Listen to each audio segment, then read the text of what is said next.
पाकिस्तानी जो पीआईओ की बात की, जो अरेस्ट हुआ सर, वो यहाँ से वीडियोस भेज रहा था और सोनम वांगचुक के कांटेक्ट में था।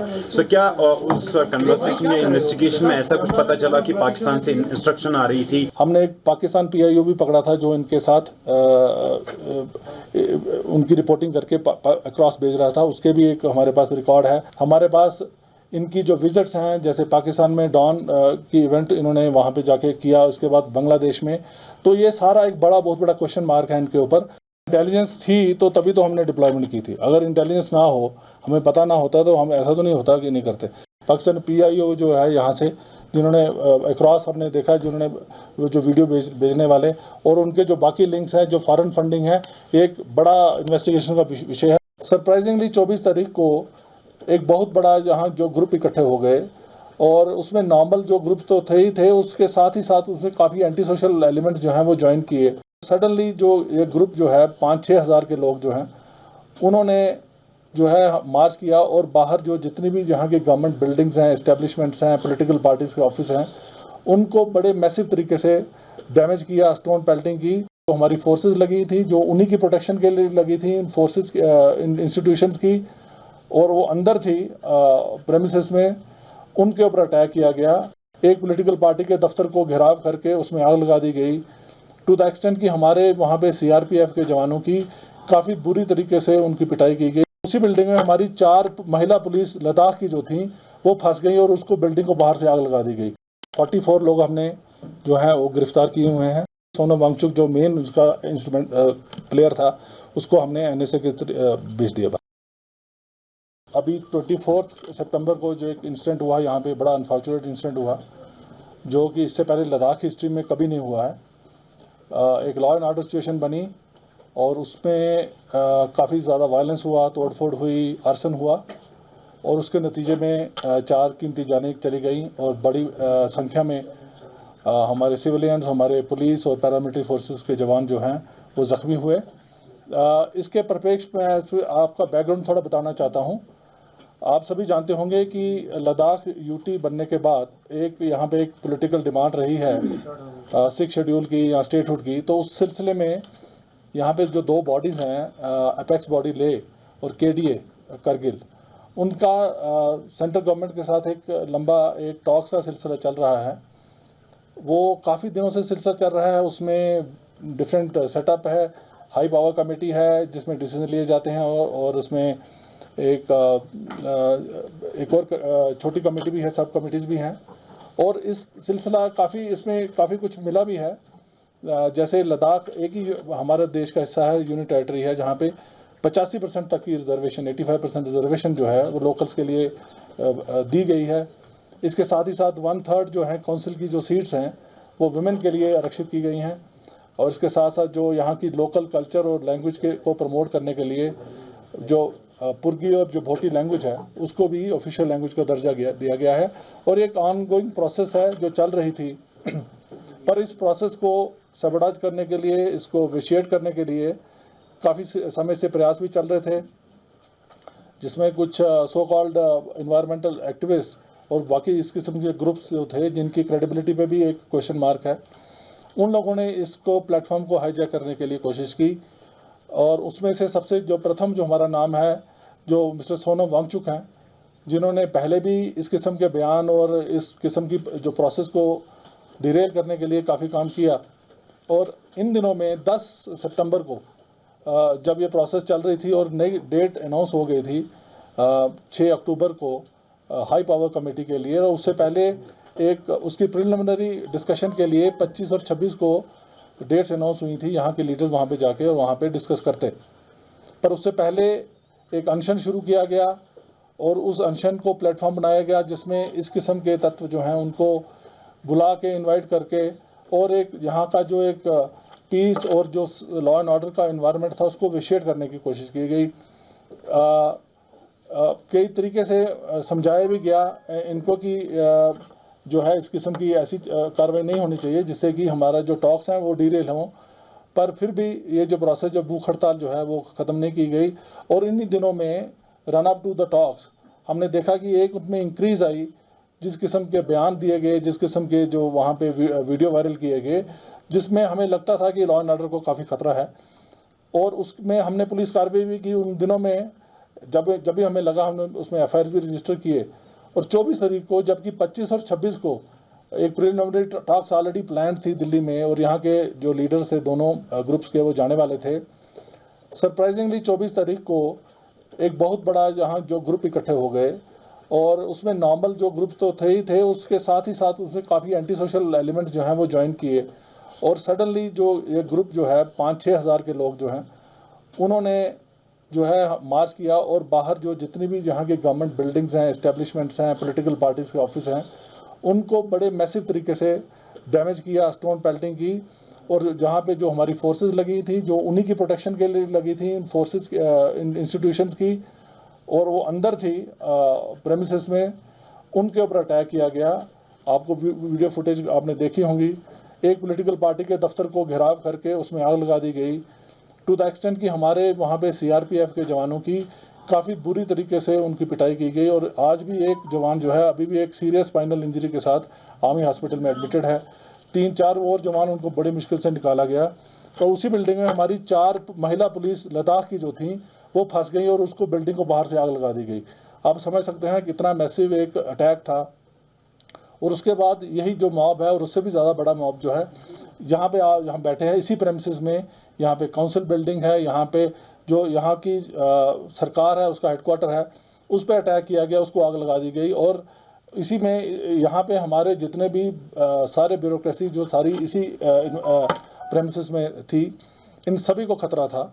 और उस अटैक को जब इतने मैसिव अटैक को जब रोकने के लिए सेल्फ डिफेंस में फायरिंग इंसिडेंट हुई, जिसमें 4 अनफॉर्चुनेट डेथ्स हुई। और इसमें जो टोटल नंबर ऑफ जो हमारे इंजर्ड हैं, सीवियरली इंजर्ड जो हैं, पहले दिन ही हमारे 32 निकले। और उसके बाद में जो है काफ़ी लोग और इंजर्ड हुए। मेरी अपनी गाड़ी जो है, मेरे पे भी अटैक हुआ, मैं लकीली सर्वाइव किया छोटी मोटी चोटों से, और हमारी गाड़ी तोड़ दी गई। इस मॉब के माहौल में 4 बजे तक हमने, ये कोई 11:30-12 बजे के करीब का वाक़या जब ये वायलेंस शुरू हुई, पर हमने 4 बजे तक इसको कम्प्लीटली अंडर कंट्रोल लेके आ गए। और एक जो है कर्फ्यू वगैरह नॉफिस किया गया, फोर्सेस लाई गई, और जो बाकी रिलीफ है उसके लिए हमने काम किया। टोटल जो इंजर्ड थे, जो सीवियरली इंजर्ड हमारे पुलिस पर्सनल थे, उसमें 17 सीआरपीएफ के थे, 15 लद्दाख पुलिस के थे। पर बाद में जब हमने देखा जो माइनर इंजरीज जो बाकी डिप्लॉयमेंट थी हमारे ओवरऑल सिटी में, हमारा नंबर कोई 70-80 के करीब पहुंचा। उसी तरीके से कोई 70-80 के करीब जो है सिविलियन जो है वो इंजर्ड हुए। उसमें जो 7 जो थे वो सीरियस थे, क्रिटिकल थे। एक क्रिटिकल जो लड़की थी उसको एयरलिफ्ट करके नेक्स्ट डे दिल्ली एडवांस जो मेडिकल अटेंशन के लिए भेजा गया। और अभी जो है कुछ 6-7 लोग जो हैं लद्दाख हॉस्पिटल में जो हैं वो है, पर वो रिकवर कर रहे हैं सारे। मैं आपकी तरफ से पूरे लद्दाख को ये मैसेज देना चाहता हूँ, लद्दाख पुलिस आप ही का अंग है। मैं खुद यहाँ पे दूसरी बार पोस्टिंग कर रहा हूँ। मैं लद्दाख की साइकी को जानता हूँ, मैं लद्दाख की कॉन्शियस को जानता हूँ। इस किस्म का जो है वायलेंस जो है लद्दाख की हिस्ट्री में पहली बार हुई है। और मुझे ये पूरा यकीन है कि लद्दाख के लोग जो हमेशा से पुलिस का साथ देते रहे हैं, एडमिनिस्ट्रेशन का साथ देते रहे हैं, एक वन ऑफ सिचुएशन है। और इसमें लोगों को भी जिनसे मैं मिल रहा हूँ सभी इसमें शर्मिंदा हैं। किसी ने एंटिसिपेट नहीं किया था इस किस्म की वायलेंस होगी। और मेरा मैसेज लद्दाख के लोगों के लिए यही है, लद्दाख पुलिस आपका हिस्सा है और आपकी सुरक्षा के लिए दिन रात आपके साथ है। हमने हमारा एक अपना हिस्ट्री है, एक सागा है हमारे सेक्रीफाइस का। इसी साल हमने 3 डिफरेंट इंसिडेंट्स में 2 हमारे कांस्टेबल और 1 हमारा इंस्पेक्टर शहीद हुआ है लोगों को बचाते हुए। इससे पहले हमने काफ़ी काम किया है। इसी पिछले महीने ही जब यहाँ पे फ्लड्स आए थे और लैंडस्लाइड इशू हुए थे, दिन रात हमारी फोर्स ने काम किया।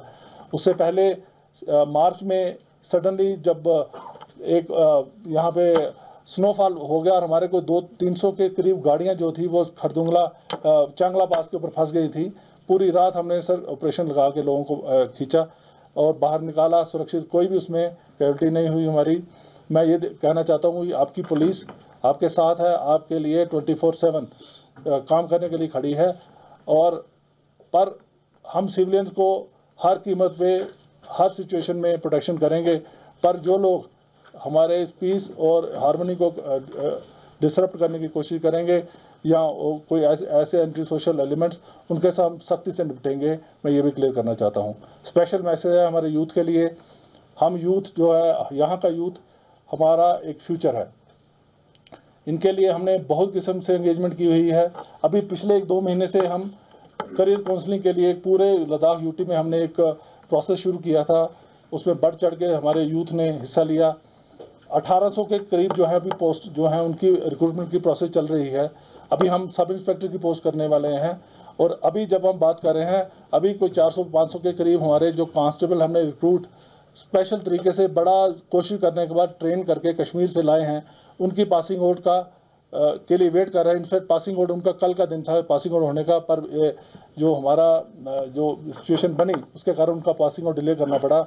मैं ओपन आर्म्स के साथ अपने यूथ को कहना चाहता हूं, हम आपका हिस्सा हैं और हम आपको इन्वॉल्व करना चाहते हैं लद्दाख की प्रोटेक्शन के लिए। हम चाहते हैं आप एज ए पुलिस फैमिली हमें ज्वाइन करें और बाकी जो गवर्नमेंट जॉब जो अभी आने वाली हैं 1800 के करीब, उसमें पार्टिसिपेट करें।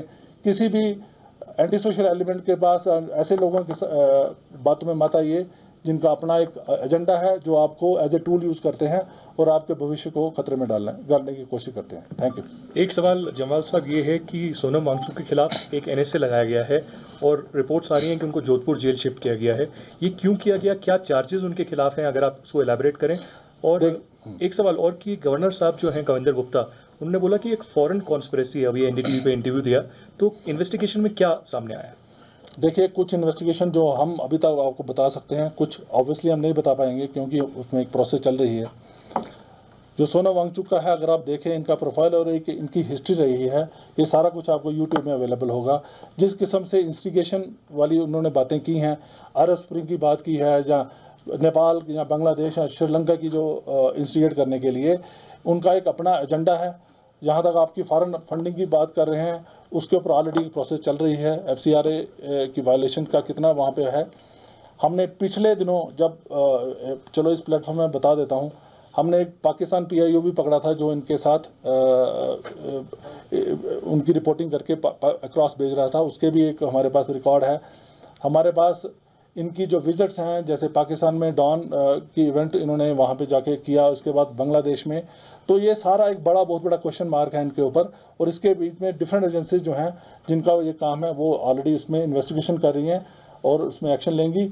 मैं इससे ज़्यादा इस पर और नहीं कह सकता। आपने सर एंटी नेशनल एलिमेंट्स की बात कही आपने, और जो रिपोर्ट्स तमाम निकल के आ रही थी, मैं अमृत प्रकाश हुए NI से, IG साहब ने भी उसको कोट किया कि नेपाल के कुछ एंटी सोशल एलिमेंट्स इसमें शामिल थे। अगर आप कोट कर पाएं, आपके पास कोई इनपुट्स हो, कितने लोग इसमें शामिल थे जो कि विदेश से ताल्लुक रख सकते थे, क्या कोई एंटी नेशनल कॉन्स्पिरेसी यहाँ पर थी? देखिए, ये एक इन्वेस्टिगेशन का विषय है, पर जिस दिन हमारे जो फर्स्ट डे जिस दिन इंजर्ड जो लोग जब शिफ्ट किए गए, उसमें 2 नेपाली जो हैं बुलेट इंजरीज है, 2 की शायद 3 जो है वो नेपाली नेशनल यहाँ पे हॉस्पिटल में एडमिट थे। उसके बाद में हमने कुछ और लोग जो किए, उसमें से उनकी वेरिफिकेशन के बाद शायद 3-4 और ऐसे तत्व निकले हैं। 3 तो कंफर्म्ड हैं जो कि नेपाल नेशनल थे और जो हॉस्पिटल में एडमिट रहे हैं। जी देखिए, हम कर्फ्यू के बारे में हमारी सबसे बड़ी चिंता है, इससे पहले मेरी मीटिंग हो चुकी है। हमारा मेन एम है कि शांति बहाली हो जाए, और हम समझ सकते हैं लोगों की परेशानियां भी हैं और ऑलरेडी हमने इसमें डिसीजन ले लिया है। अभी कर्फ्यू 1 से लेकर 3 बजे तक जो हम स्टैगर तरीके से खोलने वाले हैं, ओल्ड सिटी में अभी खुल जाएगा, और जो चौक से नीचे वाला जो न्यू एरिया है उसमें हम 3:30 से 5:30 तक खोलेंगे। 2-2 सर, ऐसे प्रोटेस्ट जो है काफी जगह पे देखा जा रहा है। पब्लिक पार्टिसिपेट जिन लोगों का ऑब्लिगेटरी है वहाँ पे आना, जो क्लोज रिलेटिव्स हैं, उनके लिए ऑलरेडी हमने अरेंजमेंट कर लिया है और उनको हम सेफली लाएंगे। हम नहीं चाहते कि फ्यूनरल के टाइम, क्योंकि हर जगह डिप्लॉयमेंट है, हर जगह रोड ब्लॉक है, किसी को इनकन्वीनियंस हो, हम उसको अरेंज कर रहे हैं। सर, फॉलो किया before firing on the use, क्योंकि बुलेट मार्क से 4 का डेथ हुआ है सर, तो SOP फॉलो किया कि नहीं किया? मैं आपको बता रहा हूँ, SOP जो सेल्फ डिफेंस है, जो आपकी लाइफ और प्रॉपर्टी और सेल्फ डिफेंस जो हमारा मेन चार्टर है, उसको डिफेंड करने के लिए in the right of self defence जो है फायरिंग की जा सकती है, और वही कारण था जब फायरिंग हुई है। अगर आप वीडियो फुटेज देखें और आप उसमें देखें कि अगर किस हालात में हमारी पुलिस फोर्स ने जो परफॉर्म किया है, it's commendable. I salute them. Sir, administration का बताया जा रहा है ये फेलियर है, क्योंकि जब वो बीजेपी की तरफ गए there were no less security there, और इतना इजीली वहां यूथ घुस गए और आग लगा दी। मैडम, मैं आपको देखिए कहने वाली बात ऐसा कुछ नहीं है। मैं जो आपको फर्स्ट इंसिडेंट बताया, जिस हमारी 4 लद्दाख पुलिस की लड़कियां जो उस बिल्डिंग के अंदर फंस गई, वो बीजेपी ऑफिस ही था। उसी ऑफिस में जिसको आग लगा के और जिसको हमने बड़ी मुश्किल से रिट्रीव किया, और जो हमारे पुलिस सीआरपी के ऑफिसर हैं जो अभी भी एक स्पाइनल इंजरी के साथ इमोबाइल होके आर्मी हॉस्पिटल में पड़े हुए हैं, ये वहीं की सिचुएशन थी। सर, अभी तक इस मामले को लेकर कितनी एफआईआर रजिस्टर्ड हुई हैं, कितनी गिरफ्तारियां हुई, और क्या गिरफ्तारियों में कोई फॉरेन नेशनल या लद्दाख के बाहर का कोई इंडिविजुअल है?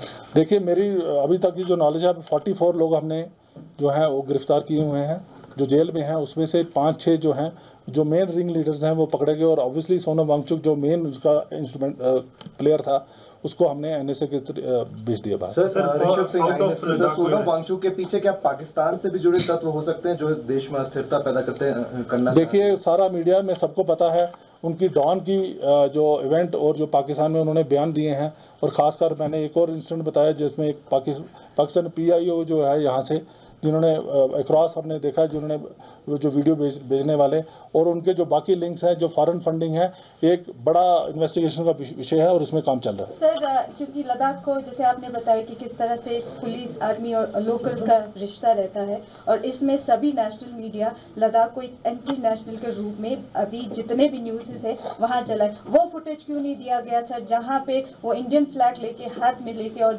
जो अंबेडकर का पोर्ट्रेट है, जो वहां हिज बकुला रिम्पोचे जी का पोर्ट्रेट वहां से निकाला गया है, और बहुत प्राउडली भारत माता की जय के नारा लगा के वो निकल रहे थे। तो why are these things madam, police का काम फुटेज बांटना या एक इंटरनेशनल का एक वो मैडम, आप मेरी बात सुन लीजिए। पुलिस का काम जो है लॉ एंड ऑर्डर मेंटेन करना, पीस एंड सिक्योरिटी इंश्योर करना है। पुलिस का काम फुटेज बांटना या किस मीडिया में उसको क्या रूप दे रहा है, वो हमारा मीडिया मैनेजमेंट का काम नहीं है, वो मीडिया का ही काम है। तो ये आप अपना ड्यूटी जिस हिसाब से करेंगे, आप जैसा उसको पोर्ट्रे करेंगे वही करेंगे। सर, आप बता सकते हैं ना, क्योंकि यू कैन ब्रीफ मैं हमारे लिए सबसे इम्पोर्टेंट काम है, आपको पता नहीं है, हमारी फोर्स 4 दिन से सोई नहीं है, आपको ये शायद पता नहीं है, और हमारा मेन काम है कि कानून व्यवस्था जो है वो इंटैक्ट रहे, हम उसी में लगे। सर, पीछे जो बीते हुए दिनों में जितना CRP लद्दाख में डेवलपमेंट किया, उसकी वजह से लोगों में, आपने सुना होगा, अंचल में आपका इंटेलिजेंस होगा, तो उन्होंने फीडबैक दिया होगा कि उसकी वजह से काफी फ्रस्ट्रेशन था अपने वाला उस समय कि वो मोनेस्ट्री में चोरियां हो रहा है, इसकी CRP चोरी पकड़ने के लिए लाए हैं। This was the statement given by the madam, मेरी एक ही रिक्वेस्ट है सभी से, अब सोसाइटी में फंडामेंटल राइट्स और फंडामेंटल ड्यूटी साथ साथ चलती हैं। अगर आप लद्दाख पुलिस की, हम कह रहे हैं we are stretch to the limit, आपकी मोनेस्ट्रीज के बारे में एक ऑलरेडी हमने प्लान बनाया हुआ है, उसमें हम अपने खर्चे से CCTV लगवा रहे हैं और वहाँ पे आदमी दिए हैं। ये कम्युनिटी का एसेट है, मोनेस्ट्री जो है कम्युनिटी की हैं। आप कम्युनिटी के लोगों का भी उसमें बनता है कि कम से कम एक रिप्रेजेंटेटिव जो है वो आप वहाँ पे रहे और उनका जो ट्रेजर्स, जो आपके पुराने डॉक्यूमेंट्स हैं या पुराना जो खजाना है, उसकी रक्षा करे।